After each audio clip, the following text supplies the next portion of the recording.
ریاکار کا انجام۔ قیامت کے روز سب سے پہلا شخص جس کے خلاف فیصلہ آئے گا وہ شہید ہوگا۔ اسے پیش کیا جائے گا، اللہ تعالیٰ اسے اپنی عطا کردہ نعمت کی پہچان کرائے گا تو وہ اسے پہچان لے گا۔ وہ پوچھے گا تو نے اس نعمت کے ساتھ کیا کیا؟ وہ کہے گا میں نے تیری راہ میں لڑائی کی حتیٰ کہ مجھے شہید کر دیا گیا۔ اللہ تعالیٰ فرمائے گا تو نے جھوٹ بولا، تم اس لیے لڑے تھے کہ کہا جائے یہ شخص بہادر ہے اور تم کڑوا گے۔ پھر اس کے بارے میں حکم دیا جائے گا تو اس آدمی کو منہ کے بل گھسیٹا جائے گا یہاں تک کہ آگ میں ڈال دیا جائے گا، اور وہ آدمی جس نے علم پڑھایا اور قرآن کی قرأت کی اسے پیش کیا جائے گا۔ اللہ تعالیٰ اسے اپنی نعمتوں کی پہچان کرائے گا، وہ پہچان کر لے گا۔ وہ فرمائے گا تو نے ان نعمتوں کے ساتھ کیا کیا؟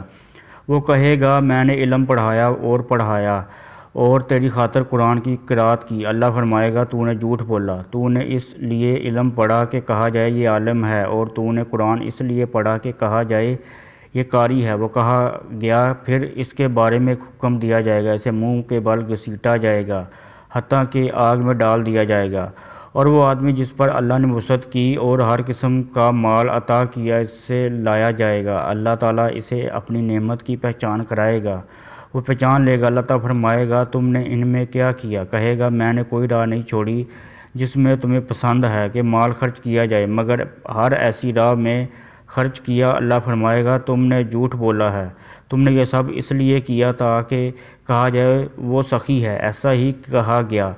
پھر اس کے بارے میں حکم دیا جائے گا تو اسے منہ کے بل گھسیٹا جائے گا، پھر آگ میں ڈال دیا جائے گا۔